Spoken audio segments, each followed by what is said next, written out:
All right, Shabbosai, good morning. Just make sure.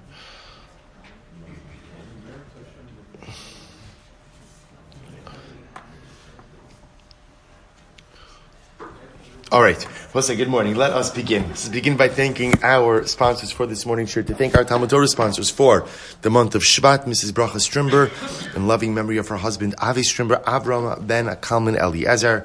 Our Talmud Torah sponsor, Avi Tobias, in appreciation for all of the shurim and the daf. Our Day of Learning sponsors, Yisroel Juskowicz and Shlomit Keehn, in honor of their marriage, which is occurring today, B'Sha'a Tova U'Metzlachos. The merit of the Talmud Torah, wish them the zechus and the strength to build a binyan ad al 120 shanim tovos.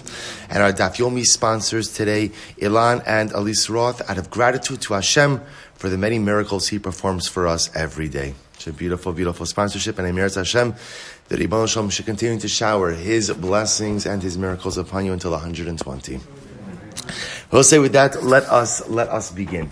So today's daf is Chav Ches 28. This is really just such a spectacular daf ahead of us today. We are picking up on Chav Zayin base 27b, and we are picking up at the two dots towards the bottom. Shalu Talmidav, 2, 4, 6, 8, 10 lines up from the bottom. There's a couple of times these type of sugyas appear throughout Shas, which is all called the Shalu Talmidav, where you see these beautiful conversations which occur between students and their Rebbe. So listen to these conversations. Shalu Talmidav es Rabbi Zakkai. So the students asked Rabbi Zakkai, right? So remember again, this is Rabbi Yochanan ben Zakkai's father. They asked Rabbi Zakkai, "B'ma arachta yomim? Through what did you merit longevity? Right? What's the secret of your longevity?" Amar lohem, miyamai lo ishtanti mayim b'soch al amos shel tefillah. I never went ahead and urinated within 4 amas which I davened. We'll say, now this is the end of yesterday's sugya. The idea being that, remember, now it's not, the Mefarshim point out over here, it's that he waited the amount of time. Remember, this is the conclusion of yesterday's Gemara, that it's not the pshat that a person davens, somewhere, not in a shul, somewhere. Remember again, the Gemara was talking about, you should distance yourself dalet amis from the place where you daven. It turns out that's not the halacha. The halacha really is that what? That after you finish davening, you should wait the amount of time it takes to walk dalet amis before you relieve yourself. The idea is because after you finish davening, the tefillos are still in your mouth, right? As in the few minutes that you're done. So this way, you make sure the prayer service is over.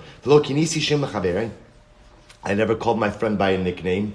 Kiddush hayom, and I never missed saying Kiddush. So I'll just point out, we're not going to have time to go into this today, but it is incredible to see what people attribute their longevity to. Right? So you see Rabbi Zakkai saying, I had covered with my davening. Right? I davened b'kavod. In other words, that when I davened, I didn't just say the words, but I did so in a meaningful fashion. Right? I was careful how I treated people. I never called people by their nicknames. Right? And ultimately, I always said Kiddush. Lo bitalti Kiddush hayom. So the Gemara tells a story. Emo zakina haiseli. Zakkai says, my mother was very old. And pam achas machra kipa sheberasha ve'evia Kiddush hayom. And one time when my mother was very old, I didn't have wine for Kiddush. My mother literally sold her hat. She sold her hat in order to go ahead and provide me with the funds to buy wine for Kiddush. Tana, the Gemara says, Kisha Mesa, when his mother passed away, Hinichalo Gimel Meos Garbe Yayin. She left behind as an inheritance for Rabbi Zakkai 300 barrels of wine. So she had amassed some amount of money over the course of her life. So she left behind this Yerusha. Kisha Mesu, when Rabbi Zakkai passed away, Hiniach Labanav Shloshes Alofim Garbe Yayin. He left his children 3,000 barrels of wine. Quite significant. But I'll just point out, so like I said, these are the kind of Gemaras that you want to go back and you want to look at. But even if you just think about it a little bit, Rabbi Zakkai is saying that Lo Bitalti, the Lashon of Lo Bitalti Kiddush Hayom, could also be read in such a simple fashion. Lo Bitalti, I never lost out on the opportunity, Kiddush Hayom, to be Makadesh the day. Each and every day has such an opportunity for Kedusha. Each and every day possesses unparalleled opportunities for spiritual growth.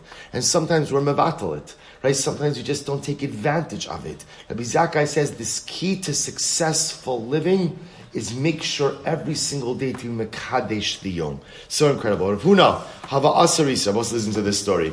Rav Huna one time was wearing a belt made out of reeds. In other words, as opposed to having a leather belt, had a belt made out of reeds. The guy coming to Rebbe, and Rav, and he came before Rav. Amrle my high. Rav says to him, Rav Huna, why are you wearing a grass belt and not, a reed belt and not a leather belt? Amrle lo havili kidusha umashkante lehemnaye v'asay bekidusha. Because I didn't have wine for kiddush. So I gave my belt. I sold my belt, or gave my belt as collateral, and I was able to buy wine for kiddush. Amrle yehi rava desitum b'shirai. It should be the will of Hashem that you should be covered in silk. So Rav gave Rav Huna a beautiful bracha. Obviously, Rav Huna was so poor that he couldn't afford wine, and not only that, but that he had to give up. He had to sell his belt. So Rav gives him a bracha. You should be blessed with wealth, and you should be covered in silk. Beautiful bracha. So ki ichlal Rabba berei, when Rabba, the son of Rav Huna, was getting married, Rav Huna inish gutza haba. Rav Huna was a short man. Listen to this. Gana apuria. So apparently after the chasna, he took a nap, right? He was laying down on a bed. Asyon banse bekalse shalchan v'shadjan minayu alei. Adiitum b'shirai. So his daughters and his daughters-in-law passed. He passed by. He was laying down on the couch, and they saw he didn't have a cover. So what did they do? They took some of their silken garments, each of them, and they placed it on top of their father and their father-in-law to cover him. And I will say what happened. The bracha of Rav came true. Shama Rav heard this, listen to this, the ikbid. And he got upset at Rav Huna. Why did he get upset at Rav Huna? Amar my time amarti li ki birachticha v'chein lemar. When I gave you the bracha, right, this is now Rav saying back to Rav Huna, when I gave you the bracha, why didn't you say v'chein lemar? V'chein lemar means, and so too for you, so too for the master. In other words, what Rav was saying to Rav Huna is, when I gave you the bracha, obviously the bracha had impact. And had you wished the bracha back to me, the same way that you were blessed, ultimately, again, I would have been blessed as well. So first I will point out that this is the proper thing to say when someone does give you a bracha, whatever the bracha is to say v'chein lamar. Right? Ultimately, again, if someone gives you a bracha, the proper thing to do is to wish them that bracha, a reciprocal bracha. Whatever you wished for me, in Eretz Hashem should be visited upon you as well. I will say, once again, you begin to see this emphasis on Kiddush Hayom. This is now the second account of the power of Kiddush Hayom. Because we'll say again, remember, what is the essence of Kiddush Hayom? Kiddush Hayom, when a person makes Kiddush, literally what they're doing is they're doing something to go ahead and amplify or to bring out the Kiddush of Shabbos. Right? Remember, Shabbos is Kaddish Me'elav. Shabbos is the day where you do something, you don't do something. Shabbos is going to be Shabbos. Shabbos is Kaddish. What's Kiddush Hayom? A person makes a declaration. And by creating a declaration, ultimately what I'm doing is I'm bringing out the Kiddush of Shabbos. I'm amplifying the Kiddush of Shabbos. I'm actualizing the Kiddush of Shabbos. And what you see again in these two different accounts is the essence of successful living is bringing out the Kiddush, not just of Shabbos, but it's bringing out the Kiddush of every single day. Kiddush Hayom should not just happen once a week. Kiddush Hayom should be something that in Eretz Hashem occurs each and every day, being Mekadesh the Yom, sanctifying the day, bringing the holiness out of the day. The Gemara goes right there. The Gemara says, Shal tell me this, Rabbi Elazar ben Shamua. Students ask Rabbi Elazar ben Shamua, Rabbi, b'maha arachta yomim. How did you merit longevity? Amr lahem, miyamai lo asisi, kapendar lebeis hakneses. I never took a shortcut through a shul. Right? Because it was like taking a shortcut through a shul means that you're demeaning or diminishing the kiddush of the place. I was supposed to say sometimes places where we spend a lot of time in, like a shul, like a beis medrash, sometimes we literally cut corners with the kiddush of the makom. I never made a shortcut. And I never went ahead and literally walked on top of the holy nation. I will say what this means is as follows, that remember it used to be that sometimes in the beis medrash the Talmidim would sit on the floor. So if the Rebbe came in late, he would kind of like be stepping on top of them. So ultimately Rabbi Elazar ben Shamua says, I never stepped on the heads of my Talmidim. Which Rabbi say, you know what it means? I was never late for shir. Not on time by the way. It means early.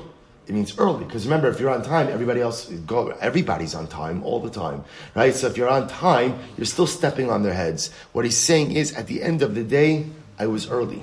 Which Rabbi say is one of the obligations that a Rebbe has to model for his Talmidim. Ultimately, again, is the Talmidim just have to show up on time, right? The Talmidim don't have to be there; they just have to be there. But by the Rebbe showing the Talmidim, ultimately that he's there early, is ultimately the Rebbe showing, number one, the chashivos that the shir has, and number two, the respect that he has for them, that he doesn't want to keep them waiting as well. Incredible. V'lo na'asasi kapi b'lo bracha. And I never duchined without a bracha. Now, I will say, this one is interesting, because this doesn't seem to be such a great thing. In other words, of course, no Kohen is permitted to duchen without first saying the bracha. The Rebbe said this goes back to what we learned previously, which is what's the entire idea, what's the yisod of a bracha? What's the yisod of a bracha? Spiritual preparation. Right? The whole idea why we make brachos, right? We just saw this a few days last week, right? Kol mitzvos mevarchin alein over lasiyasan. Why do we make brachos before we perform mitzvos?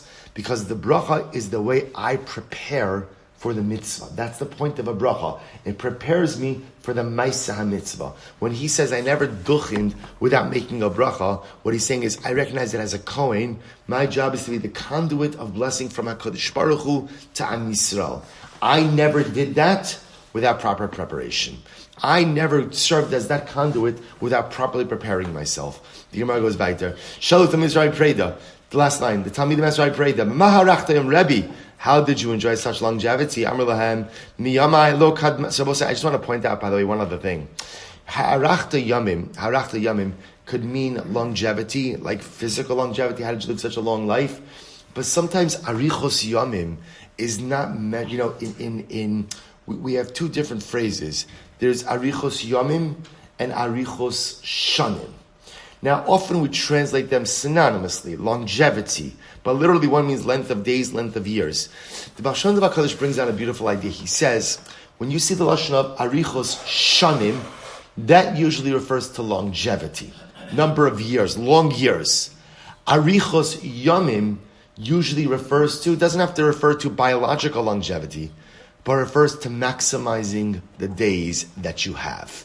So I just want to point out, I think the Pashut Pshat over here is all of these particular Rabbanim lived long lives.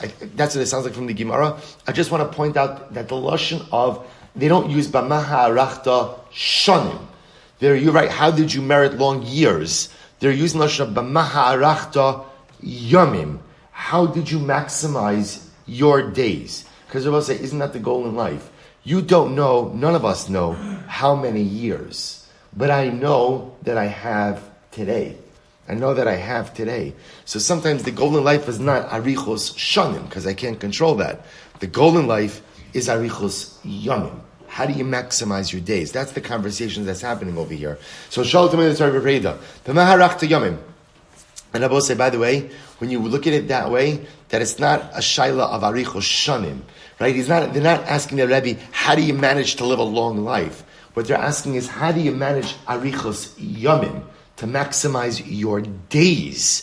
The answers make a lot more sense, because the things that they're discussing, right, the answers they're giving are not like I was willing to sacrifice my one and only son when HaKadosh Baruch Hu appeared to me. You don't have answers like that. You have very common, everyday things that people can do to infuse meaning into their lives. So miyamai, lo kadmani adon beis hamedrash. Well, said this is great.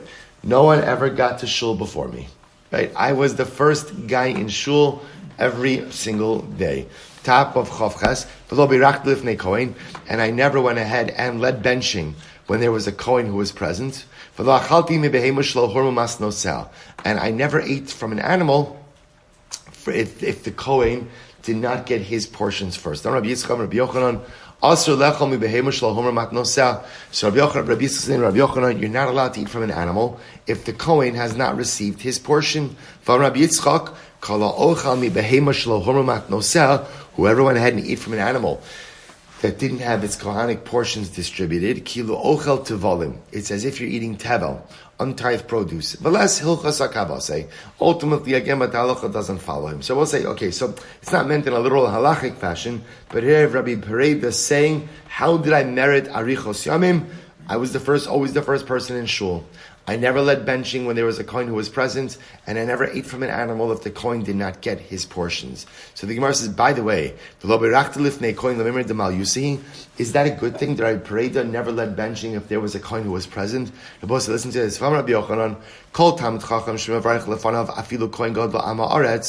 Also, Talmud Chacham chayev misa.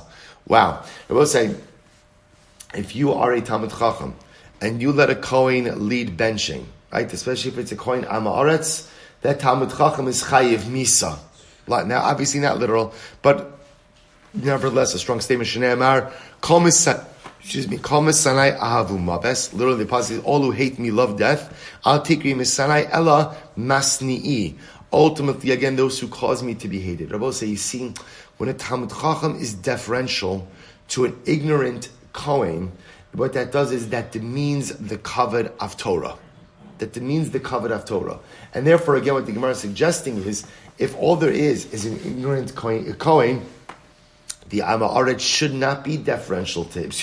The Talmud Chacham should not be deferential to him. So the Gemara says, Rabbi Pareda, did you really do the right thing by letting a Kohen bench when you were there? After all, you're Rabbi Pareda, you wanted the Gedali Hadar.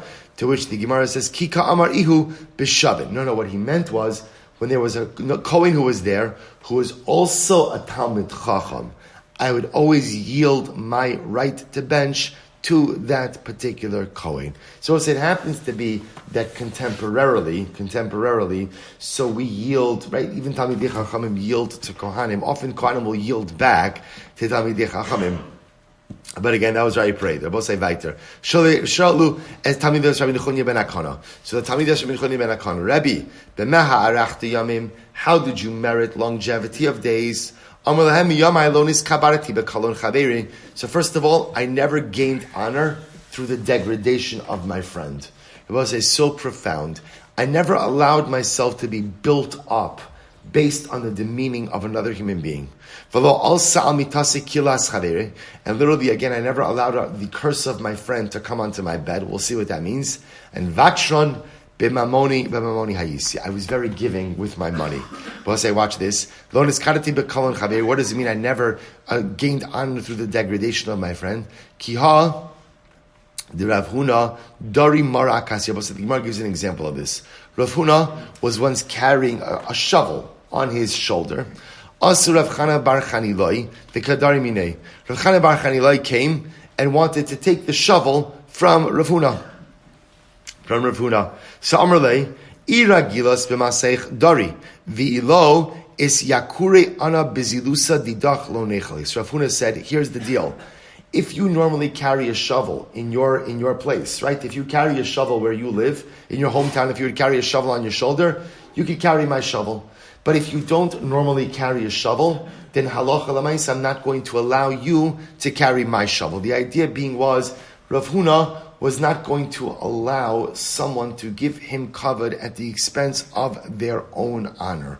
And furthermore, again, I never allowed the curse of my friend to come onto my bed. What does that mean? Listen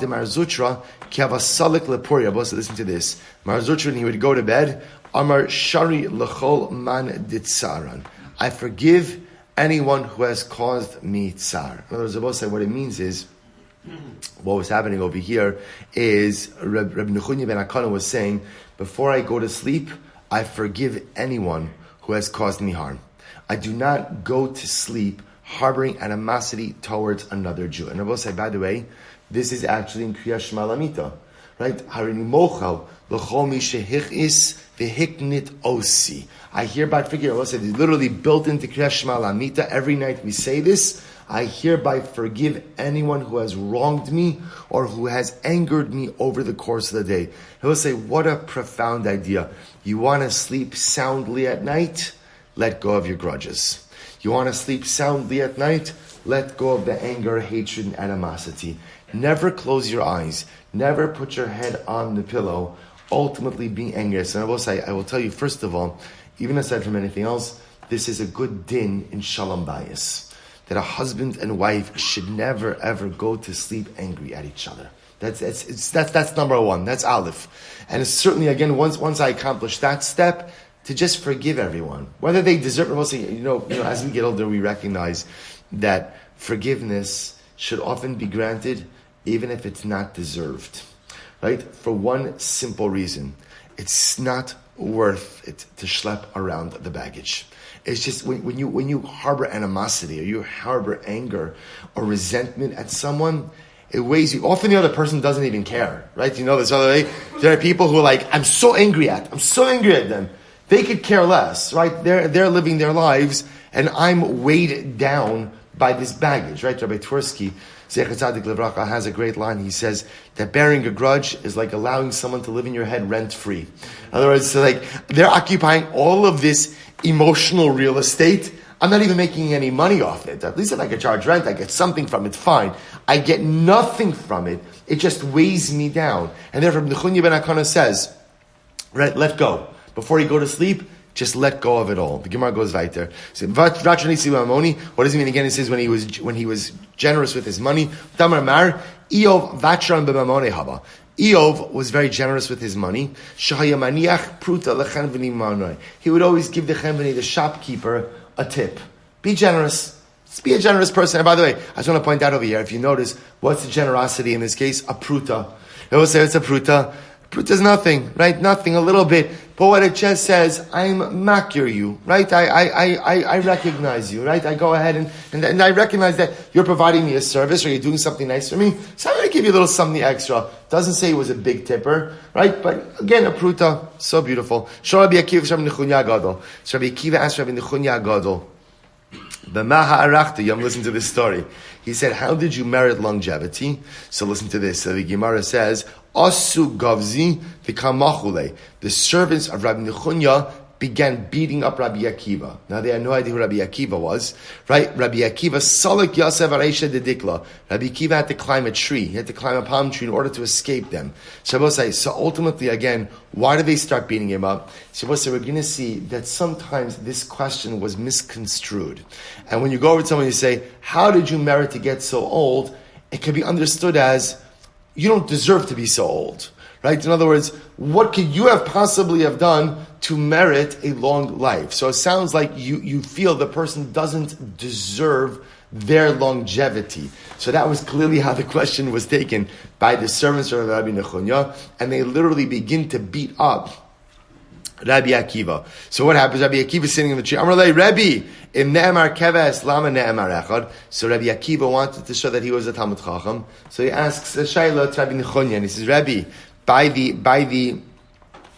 carbon tamid, if it says keves, which is singular, why does it also have to say echad, one? It's redundant. So the Gemara says, Amrulay, shafku, Amar Lahu, he says, so Rabbi Nechunya says to his servants, Torah merabanan hu, this guy is a Talmud Chacham, shafku, leave him alone, stop beating him up. Amar Lahu, to which Rabbi Nechunya said, echad miyuchad shebe edro. The answer to your question, by the way, is keves means one, but echad means for the carbon tamid, you should bring the best keves, right? The best sheep from the flock. Amar Lahu, Rabbi Nechunya said, I'll answer your question. Miyamai lo kibalti matanos. Rabbi Nechunya said, you want to know how I merited longevity?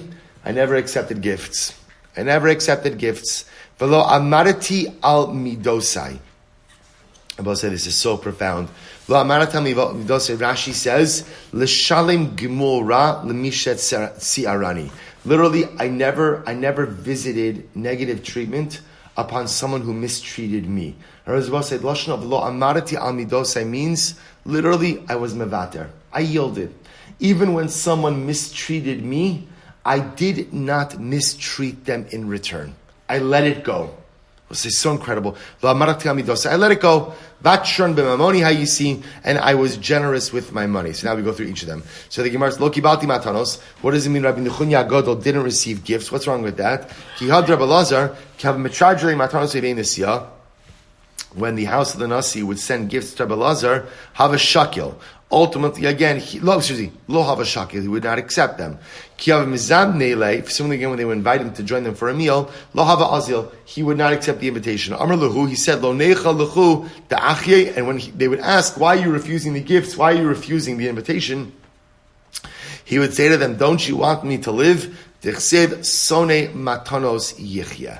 The pasuk in Mishlei says, he who despises gifts will live. I will say, so we've seen this concept before, that ultimately, very often in life, when you get a gift from someone, the gift comes with strings attached, right? Even if there are quote-unquote no strings, there are almost always strings. And there are expectations. And whenever you live with strings and expectations, it diminishes your ability to enjoy life. So therefore, Shlomit says, despise gifts and you live a long life. We'll say, so again, I want to be clear. Obviously, there are gifts that don't come into this category, right? Whereas there are gifts that are pure, and there are gifts that are good. What he's saying is, sometimes, I will say, we all know what the Gemara is talking about. There are people from who you receive gifts that you say, oh, thank you. And in your mind, you're thinking, oh no, I wish you didn't do this. Because the truth is, I know the expectations. I know what we have. Sometimes we have family members like this. Sometimes we have co-workers like this. We have friends like this. And yes, there are people who give gifts with expectations. There are people who don't. Shlomit is referring again to the gifts that come with expectations. Don't accept them. Don't accept them. Somehow, if you could demur, if you could decline, it's so much better. So the Gemara says, Rabbi Zera, so Rabbi Zera, when he'd be offered gifts from the house of the Nasi, he would not accept. But when they would invite him for a meal, he would accept. Why? Amar isyakuri de misyaker bi. Because when they invite me over for the meal, it's not me who's benefiting, it's them who's benefiting. Because having me at their table is a kavod to them. So he did not look at that as the receiving of a gift. Rabbi will say next, Rabbi will say this is so profound. Literally again, Rabbi will say means I was never an exacting person.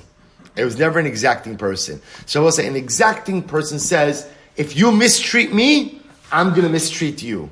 You speak badly to me, I'm going to speak badly to you. That's what it means when a person is omed al midosav. I give what I get. Whatever I give is exactly what I give. What I give back. So the Gemara says the goal is not to be a person like that. That's called being ma'avir al midosav. Being ma'avir al midosav means no. Just because you do something negative to me, I'm not going to give it back to you. Da'amar Rava, kala ma'avir al midosav. We'll say, listen to this. Kala ma'avir al midosav. We'll say this is the kind of Gemara that you want to underline and laminate and put in your pocket and carry with you every minute of the day because you need it. Kala ma'avir al midosav. Rabbi will say, if somebody is ma'avir al midosav, which means that I don't give what I get, that even if I am mistreated, I do not mistreat in turn. I let it go. If you let things go, ma'avirin mimenu kol pishav. The Ribono Shel Olam erases your debt. He takes away all of your avera. So he'll say, wow, sign me up, right? Sign me up for this. Because everybody's saying, what is it? It's mita keneged mita. It's reciprocal. If I'm the kind of person, when I am mistreated, I let it go. Everybody say, we don't have time for any of this, but I just have to say this to you. This is very different than, let's say, the Christian concept of turn the other cheek. Right? I will say, turning the other cheek is something dramatically different. Turning the other cheek is like, you slap me, turn the other cheek and slap me again, right? And I love you. Remember again, we don't have a turn the other cheek type of situation. In other words, if you mistreat me, I'm staying away from you. I'm not turning any other cheek to you, right? I'm going to distance myself from you. You might be the kind of person that I can't have a relationship with. And that's why I get even v'ahavta l'recha kamocha, right? Rabbi Akiva, it translates in a different way. Hillel translates in a different way. Okay. In any event, the point of Rabbi say is that what? But yet there's a concept that just because I'm mistreated by someone, I'm not going to give it back. I'm not getting down in the mud with you. That's how you're behaving. That's what you're doing. Fine. I hope you have a refuah shalema. Because when people act negatively towards other people, there's something broken inside of them. I'm sorry that you're broken. I hope you're going to get better. I hope you're going to get the help that you need to be a whole and happy person. But I'm not giving it back to you.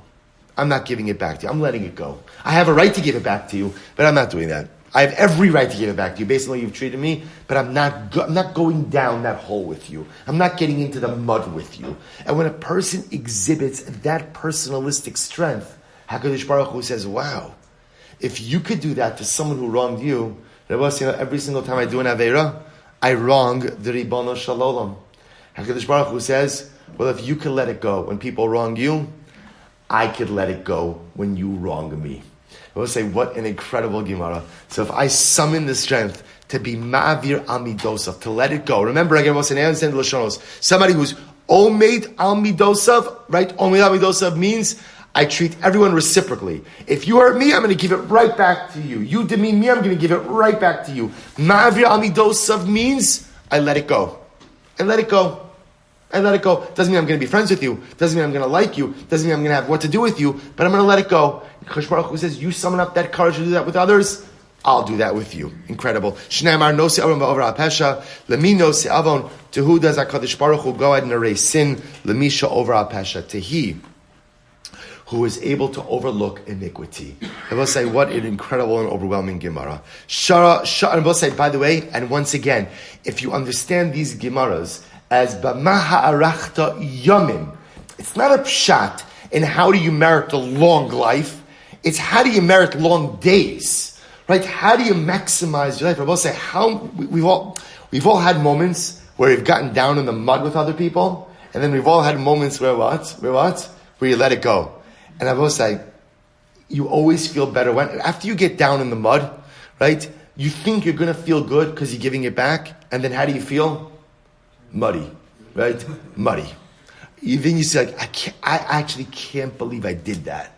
I can't believe I sunk to that person's level and behaved. I thought I was going to feel good, right? I thought I was going to give it back. Look at me. And meanwhile, I've now created an equality between them and me. And on the other hand, when you find the koach, and again, it's so difficult to do this, to be ma'avir al midosov, to let it go, you feel like $1 million. You feel like, wow, I think I just reached like the pinnacle of human actualization by going ahead and letting this go. And that's ha'arichos yomim. Your days are better when you're ma'avir al midosov. Shalosh Rabbi Yoshua ben Karcha, b'maha arachta yomim. Rabbi Shimon Karcha said, how did you merit longevity of days? Amarle katzta b'chayek. So we'll both say once again, the question was misunderstood, right? So Rebbe's asking Rabbi Shimon Karcha, and Rabbi Shimon Karcha kind of takes it as Rebbe begrudging him a long life. Amarle, no, Rebbe, Torah, no, Rebbe, I need to learn. The same way I learned from the shir, I need to learn from your life. How does one merit to have a meaningful life? How does one merit longevity? Amarle miyamai lo nistakalti b'demus adam rasha. This is fascinating. I never looked at an evil person.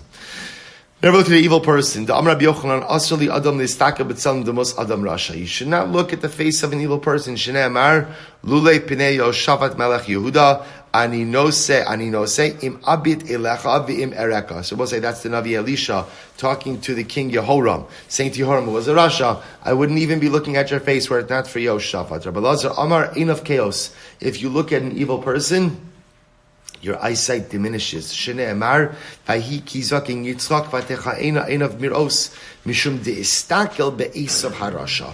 Why did Yitzchak Avinu lose his sight? Why was his sight diminished in his old age? Because unfortunately he had a son who was a Rasha, and he looked at Esav, and because of that his eyesight was diminished. So we'll say, by the way, what does this have to do? What does it mean? You look at a Rasha, your eyesight is diminished. We'll say, it's something so profound. What it tells you is, any encounter with evil has an impact on us. You see, we often think that we could live unimpacted or uninfluenced by our surroundings, right? That I could be who I am, and it doesn't matter, what I watch, or what I look at, or who I keep company with, or what I engage in. I'm unaffected by these things. And I will say, we know it's not true. We know it's true. I will say, isn't it sometimes the hardest thing in the world? You could be minding your own business. You pass by a billboard that's inappropriate, and it changes you. I'm not even looking for trouble. I'm not doing anything. I'm not doing anything. And everything you see, and everything you experience, and everything that happens around me, it all impacts me. To the point the Gemara says, you look at a Rasha, I'm not even talking with him, I'm not interacting with him, but even looking at someone who's, and we'll say, by the way, to be a Rasha is not about your buddy who speaks Lashon Hara. Right? A Rasha is a Rasha. Right? To look at a Rasha, it impacts me. Every single thing in this world impacts you. And I will say, whatever is true in the negative, of course, is also true all the more so what? In the positive. All the more so in the positive. Everything positive impacts me, but everything negative impacts you, and impacts me in a tangible way. In a tangible way. You look at the Rasha, somehow it impacts your eyesight. So the Gemara says, by the way, is that the reason why Yitzchak went blind? What you just said this Gemara. Rabbi Yitzchak said, the curse of a simple person should not be taken lightly. Shari Avimelech kila lesara. Avimelech cursed Sarah in a nuanced way. V'neskayim bizar'ah. And the curse came true in her offspring. Shneimar, hinei lecha ksus einayim. So remember again, when Avimelech returned Sarah to Abraham, so he gives her a veil. Hinei lecha ksus einayim. Al tikri ksus ela kesias einayim. So we spoke about this before. Avimelech's gift to Sarah was a musar. What was the musar? Here's a veil. Here's a veil, right? Why is he giving her a veil? Because you guys pulled the wool over my eyes. You pulled the veil over my eyes, right? Remember, I just asked, who is she? And Avram, you said she's my sister. And therefore I took her. But at the end of the day, I wasn't actively trying to chasrom do something illicit. You pulled the wool. So Avimelech cursed them. And therefore, as a result, the Gemara says, so the Gemara says, so therefore the Gemara understands that Yitzchak's blindness or diminished eyesight was actually a result of the curse of Avimelech, not at his looking at Esav. To which the Gemara says, Havaha Garmale. They both caused his blindness. Okay. Rava Amar Mehacha, Rava says from here, Seis Pnei Rasha Lo Tov. Good. B'shas Piti Rasa. So we'll see, now listen to this. Now remember, all of this is a conversation between Rebbe and Rabbi Yeshua ben Karcha. Right? So Rebbe is asking Rabbi Yeshua ben Karcha, Rebbe, how did you merit a long life? Right? And Rabbi Yeshua ben Karcha answers again with all of these ideas. B'shas Petirasa, as Rebbe was taking leave of Rabbi Yeshua ben Karcha, Amrle Rebbe Barcheni. Listen to this, Rabbi say. So Rebbe says to Rabbi Yeshua ben Karcha, Rebbe, give me a bracha. Rabbi say, get ready for this. Amrle, Yiratzon shetagia lechatzi yamai. You should be zocha to live at least half as long as I do. So Rebbe was surprised by this bracha. Right? That's all. Ulakul hu lo. So Rebbe says back to Rabbi Yeshua ben Karcha, why wouldn't you give me the blessing to live as long as you? Why would you only give me a blessing to live at least half as long as you? We'll say, get ready for this answer. Amar lo, haboy macharecha, behema yiro. Those who come after you, what should they do? Should they shepherd animals? So we'll say what he was saying to Rebbe was, if I give you the bracha of longevity like mine, then your children will not have the opportunity to rise to their greatness as well. In other words, that I guess Rabbi Yeshua ben Karcha saw that Rebbe's sons were also destined for greatness. But as long as the father is alive, the sons cannot fully self-actualize. So therefore he gave him a bracha, you should have a life half as long as mine, because this way, again, your sons, upon your death, will be able to assume the mantle of leadership, and we will be able, Emirat Hashem, to accomplish as well. Now, I'll just look at Rashi for just a moment. Rashi says over here, Ein tov lecha lachios yamim rabim kamoni. Rabbi Shimon Karcha says to Rebbe, it's not good for you to live as long as a life of mine. Listen to this. Shem Keehn lo yitlu banecha bigdulasecha v'atan nasi vehem kol yemeim you had yotos. Rabbi says, listen to this. Rabbi Shimon Karcha was saying to Rebbe, all the days that you're alive, you're a nasi. If you're the nasi, that means what? Your kids are not. But if you die, you vacate their position, and what? You leave open the opportunity for them to grow. So we'll say, isn't this absolutely incredible? So we'll say, there's so many lessons in this that sometimes, again, what life demands of us is to exit the stage to make room for someone else. See, I will say, it's not all about us. It's about getting the job done. And sometimes there's a time for me to get the job done, and there's a time ultimately, again, to exit, and allow someone else to get the job done. Also, you see this often in leadership positions as well, right? That you could have someone who's a very successful leader and maybe has occupied a position for a significant amount of time, and then there comes that moment where the leader has to say to himself, you know what? I love this. I think I'm good at it, right? But at the end of the day, it's time to make room for someone else. This is why businesses have to have succession plans, right? Organizations have to have succession plans, because sometimes part of what you need to do is be the leader, and sometimes what you need to do is make room for the next leader. It's a very humbling experience, right? Especially if you're used to being the leader. But sometimes being the leader sometimes demands making room for the next person, because maybe they're younger, maybe they have a different idea, maybe they have more koach. So this is incredible. So Rabbi Shimon Karcha is saying to Rebbe, no, you're not going to live as long as I lived, because if that's the case, your sons will always live in your shadow. And sometimes life is about doing and leading, and sometimes life is about exiting the stage and making room for someone else. Just incredible. Avua bar Ihi, Uminyamin bar Ihi. Chad Amar. So Avua bar Ihi, Minyamin bar Ihi, one of them said, Tisi, give me a bracha, de lo estakel bekusi. I never looked at a kusi. And I will say, this is going back to the idea of not looking at Rishayim. So he's saying, I never looked at a, in this context, kusi means a rasha. I never looked at a kusi. I never did business with a kusi. How did you merit longevity? Wow. Rabbi Zera, how did you merit longevity? I never got angry in my house. I never got angry in my house. I'm trying to avoid eye contact with this one, right? Right? Not for any of you, for me, right? I never got angry in my house. I was like, can you imagine that? Never got angry in my house. You see, to not get angry in public, that you could hear. Right, because also the truth is, all of us put on a face in public, right? That's everyone does that. No one is the same person in public that they are in private, right? I never lost it in public. Okay, by the way, that's an accomplishment as well. I never lost it at home. I never got angry in my house. I never walked in front of someone who's greater than me. And I never thought about Torah in unclean alleyways. I never walked down Amis without Torah, without tefillin. I never fell asleep in the Beis Medrash. I will say that's almost as incredible as not getting angry. Right? I never slept, not once in the shul or in the Beis Medrash. I never rejoiced about the downfall of my friend, right? The failures of my friend. Or I never called my friend by a nickname or by his last name.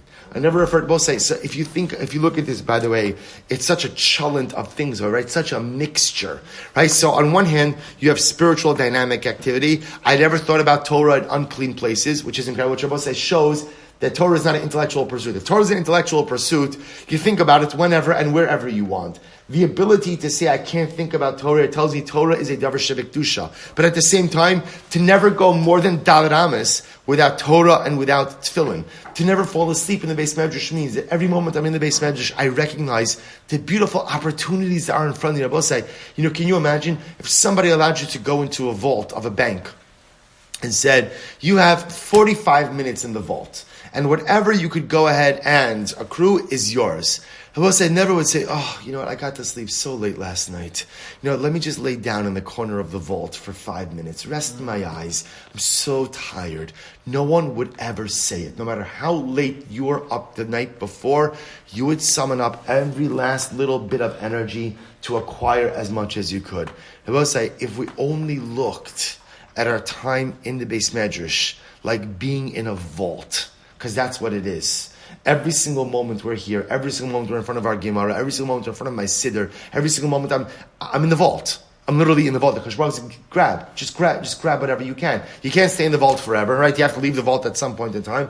But whatever you could grab when you're in the vault, that's yours. That's yours. So therefore, again, Rabbi Zera said, I never slept. I never slept in the shul. I never slept in the base. Because who could sleep? Who could sleep when you're in the vault and you have the opportunity to acquire all of this treasure? But I will say, but if you look at it, there's so many other pieces to this also. I never called my friend by his nickname. I never called him by his last name, which means I both say, now you'll say to yourself, all of us know people, we know that there are two different types of nicknames, right? There are disparaging nicknames and then there are just like parif nicknames, right? Calling someone by their last name. What Rabbi Zera is saying, this is so profound. I never took any level of liberties with the kavod of another. I just didn't. Whether they minded or they didn't mind, I just never did it. I never did anything that had the remotest possibility of somehow demeaning or hurting or disparaging another human being. It's so profound. But I will say, I think the first one is still the most amazing one. I never got angry in my house. I will say, now it could be that maybe he went to the basement, locked the door, and just yelled, right? Or hit the wall. I don't know. Everybody, needs or at least, I will say, but isn't that incredible? I never got angry in front of my children. I never got angry at my spouse, at least publicly, right? I never, in the house, I controlled my anger in my home. I will say, I think like out of all the things we read, if that's what, I mean, these are all incredible takeaways. I will say, but how amazing would it be to work on that particular midah, just to not get angry. At least again, at least not publicly. To myself, I could fume over things, but Lamaisa, to try to control my temper in my home would probably be such a source of bracha for all of us. And I will say, this concludes the sugya. Again, I would urge you, I would plead and beg with you to review these gemaras, because I will say this Megillah, Daf Chav Chesam Abeis, Chav Zayin Abeis, apparently the secret to successful living. If we want Arichos Yamim, right? Arichos Sham, longevity of years, none of us know how much Chadash Baruch Hu has in store for us. But Arichos Yamim, maximizing our days, that's all contained over here. We should be Zocha. We'll say Mishnah, Am Rabbi Huda, Rabbi Huda, Beisak Nesa Shecharav, in Masbidim Besocho. We'll say even if you have a shul that is in a state of ruin, you still can't deliver eulogies inside of it. And Shabbos, we're going to see the theme over here is that even a shul which is fallen into a state of disrepair still has kedusha. And therefore, you still can't do certain things in it. So you can't use it as a funeral home, right? You can't go ahead and deliver eulogies inside of it. You can't twist ropes. Now, I will say, Rashi points out, you can't do any type of labor inside of it. The reason they're using twisting ropes is why? Because this is actually very interesting. Everyone knows, in order to twist ropes, what do you need? A large open space. Because how do you twist ropes? You take a lot of smaller ropes and you twist them together. That's how you make large ropes. So you need to lay everything out. So a vacant shul would be a great space for that. You can't do that there. You can't set traps in there. You can't spread fruit out on the top of the shul to dry. Then also up a kabendario, and you can't make it into a shortcut. Shneimar vashimosias mikdashechem, I will destroy your mikdash. Kedushasan af kishein shomemin. Right. Ultimately, what do you see from here? Even when they are in a state of disrepair, it's still called a mikdash. Right. A shul, a beis medrash, a beis hamikdash is still called the mikdash, even when it is in a state of disrepair. So incredible. So, aluba asavim, if grass begins to grow inside of the shul, lo yitlosh, you should not uproot it, mipnei agmas nefesh. Ultimately, again, because it causes pain. Then I will say, if you look at Rashi, mipnei agmas nefesh, Rashi says, manichen bo asavim, kedei shalote agmas nefesh l'ro'ehen, v'shiaskir yemir. I will say, we want people to feel pain about the state of disrepair in the shul. Why? Rashi says because if they feel pain, what will they do? They'll daven. And I think that there's a simpler pshat as well, which is if they see pain, maybe they'll do something about it. In other words, davening is good also, but in addition to davening, it's also kedai to roll up your sleeves and to try to fix your problems. So if they see a shul that has fallen into a state of disrepair, then ultimately sometimes leaving it, right, not uprooting the grass. Let people see this grass growing in the shul. This grass growing in the shul. So the mindset again, that'll hopefully spur them to tefillah, spur them to action. Says the Gemara, Tan Rabbanon, Fateh Knesios, Ein Noah Gebem, Kalas Rosh. We'll say in shuls in general, you can't act with levity. Kalas Rosh, right? Ve'in ochlin bahen, ve'in shosin bahen. You're not supposed to eat and drink in a shul. Again, we'll discuss this halach and the evolution of this halach in a little bit. Well, tomorrow. Ve'in shos, right? Ve'in, amud beis. Ve'in, ne'osin bahen. You can't literally go ahead and dress yourself. You can't get dressed in a shul. Ve'in metaylim bahen. You can't shpatzir. In other words, if you're looking for I don't know, you're going out for coffee with your friends. Hey, let's meet at shul and walk around shul. I mean, first of all, it's Baltimore. This is actually probably the most exciting place, right, to go. Right? Well, I will say, but at the end of the day, again, you can't you can't use the shul as shelter. In other words, if it's very hot outside, you can't say, "Oh, I'll seek refuge from the sun inside," or it's pouring. You can't use in other words, you can't use the shul just as a physical shelter. So the Gemara says, you can't go ahead and deliver a eulogy of an individual. Aval korin bahen, v'shonin bahen, umaspidin bahen hesped shal rabim. So I will say, what can you do in a shul? You could learn in a shul, you could daven in a shul, you could teach in a shul, and you are allowed to host a levaya. I will say, what type of levaya can you host in a shul? Or what type of eulogies? Right? When it's a communal eulogy. We'll see examples of this. So the Gemara says, Amar Rabbi Yehuda imasai biyeshuvan. When do all of these halachas apply? Ultimately, again, when the shul is inhabited, right? However, about b'churbanon, when the shul has fallen into a state of disrepair, right? It's no longer utilized. Manichin also, we leave the shul alone. Va'olin banasavim, we let grass grow. V'lo yitlosh, we don't uproot it. Mipnei agmas nefesh, because it causes pain. We want people to be able to say it's an incredible thing. You know, I just want to point out, it's fascinating to see, I think very often in current society, if someone is experiencing pain, what's often the reaction? What's the reaction? How do you fix it? How do you fix it? Right? How do you take away the pain? And I will say, sometimes pain is supposed to be experienced. Not every type of pain is supposed to be soothed. And not every type of pain is supposed to be numbed. It's very counter, right? In Yiddish, Keehn says, some type of pain is good because some type of pain spurs you to action, right? When you feel something hurting inside of you, that's often when you summon up the courage to, let me do something about this. If I numb every single thing, then sometimes the catalyst to dynamic activity is taken away as well. So the Gemara says, don't uproot the grass. Leave the grass there. We want people to feel the pain, because maybe if they feel the pain, they'll do something about it. So the Gemara says, why are you bringing up grass? Who's talking about grass? We'll say there's a piece missing here, so I have to read it. Normally, again, when the shul is being used, you have to go ahead and sweep the floor and sprinkle water on the floor to keep the dust down, in order that grass doesn't grow. When is that true? Yeshuvan, only when the shul is being used. But when the shul is not being used, manichin osan lalos. Ultimately, we allow the grass to grow. And when the grass grows in a shul that's in a state of disrepair, lo yitlosh, don't uproot the grass, mipnei agmas nefesh, because it causes pain. Rabbi Asi, Moses is incredible. Rabbi Asi says the shuls in Bavel were made with a t'nai. All the shuls in Bavel are made with a t'nai. We'll say, what type of t'nai? What's the condition? Rashi says that you should be able to use them in any way you want to use them. So the Gemara says, "V'afa pikein ein noagid ben kalas rosh." But nevertheless, you can't act with frivolity inside of the shul. So we'll say it's incredible. So apparently, there's this concept that you could make a shul al t'nai, that the shul could be used for whatever you want, but still you can't engage in frivolity inside of the shul. What's an example of frivolity? Cheshbonos. Tosfos says that cheshbonos means business dealings. Right? You can't conduct business dealings. Now again, not tzarchei tzibor, fundraisers you could do. Right? Cheshbonos for the shul you could do. Cheshbonos for the community you could do. Tosfos says just your own personal business.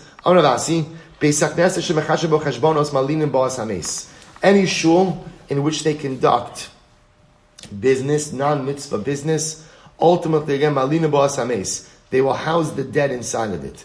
Malinin sagadayitcha lo sagi delav haki el l'sof she'alinu bo meis. So no, what it means is, unfortunately, any shul which is disrespected in that people conduct mundane business activities inside of it, ultimately will be the place where there will be a meis mitzvah. We'll say somebody will die with no one to bury them. That'll happen inside of Shalom. We'll say meis mitzvah represents like the paradigmatic example of tumah.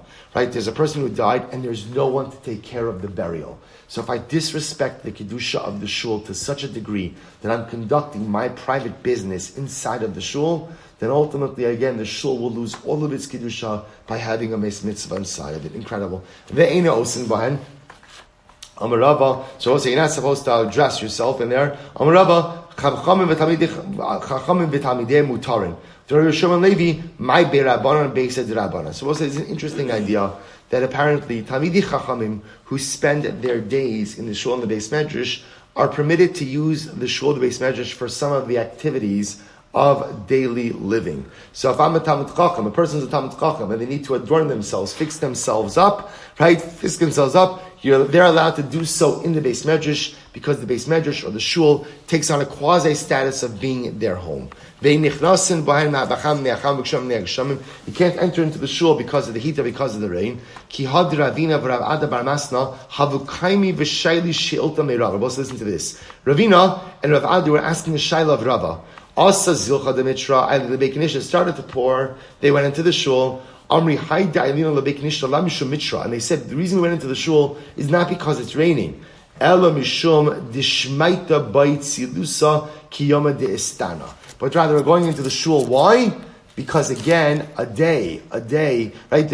Learning requires clarity of mind, just like a sunny day with a north wind. In other words, what they were saying is, we're not going into the shul because it was raining. We're going into the shul because in order to learn, a person needs clarity. And when you're sitting inside, or sitting in the pouring rain, you don't have the clarity you need to learn. Listen to this. Here's what we've established. What we've established is, you can't just go into a shul for no reason, right? You can't make it into a shortcut, and you can't treat the shul like that. So we'll say, watch the following situation. What happens? Ruvain's in shul, and I need to get Ruvain out of shul. But you can't just walk into shul and get someone out. So how do you get someone out of shul if you need them? If you're a Talmud Chacham, walk into shul and say halacha, learn Torah in the shul. That way, you're not just using the shul as like a way to get in and get out. If you know Mishnayos, say Mishnayos. And if you know Chumash, say a pasuk. And if you don't know Gemara, Mishnah, or Psukim, stop a child and ask him to say what he's learning. In other words, the idea over here is, if you're entering into a shul, learn something there. Learn something there. That way, again, your entry is purposeful. Inami, nishi purta benekum, or just sit down in the shul for a few moments. We'll say, and again, this is the halacha l'maisa. You're not allowed just to enter into a shul for utilitarian purpose and just walk in and walk out. That's considered to be disparaging to the shul. See, anytime a person walks into a shul, again, you could learn a Gemara, you could learn a Mishnah, you could learn a pasuk, you could say a kapitel of Tehillim, you could daven a little bit, you could ask a child, you could ask someone else to tell you an idea of learning, or you could just sit down and sit there for a few moments. And if you sit there for a few moments, that is considered now as if you are using the shul in a purposeful, meaningful way. We'll say one more line. You are allowed to deliver a public eulogy in a shul. So, what's a public eulogy? So Rav Chisda said, any hesped, right, any levaya that Rav Sheshes would attend, that's a public hesped. Machvi Rav Sheshes kegon hesped de kai bar Rav Chisda. Okay, and Rav Sheshes said, any hesped that Rav Chisda would attend. Let's both say that the idea being, these were great rabbanim who spent their days learning Torah. They wouldn't just go to any levaya; they would go to levaya for public figures, for community figures. So any hesped, any levaya, any funeral for which one of these great rabbanim, that's called a public hesped. And that could take place even in shul. Rafram aspede la kalsi bevekinishta. Rafram's daughter-in-law passed away, and he eulogized her in shul. Amar mishumi kara didi udemesa ase kuli alma. Because of me and because of who my daughter-in-law was, a lot of people are going to come. Because a lot of people are going to come, therefore, again, this is considered to be a hesped of the rabbim, of the public, and therefore it can happen inside of a shul. Rabbi Zera sabtu lemir abanam bekinishta. Rabbi Zera went ahead and eulogized the particular Talmud Chacham in the shul. Amar imi shum yikara didi, imi shum yikara didei demesa asukli alma. And Rabbi Zera said, both because of me, I'm eulogizing, and because the Talmud Chacham passed away, many people will come and attend this yuja. So we'll stop over here for today. We'll pick up with the sugi tomorrow, but let's say what we're leaving off with. What we're leaving off is this idea is that normally a shul cannot be used for eulogies. But if halacha l'maisa, it's what's called the hespeda dirabim, right? The hesped that is going to be for the general community. Ultimately, the shul could be used. We'll more narrowly define those parameters in Meretz Hashem in tomorrow's shir. Shkayach, everyone.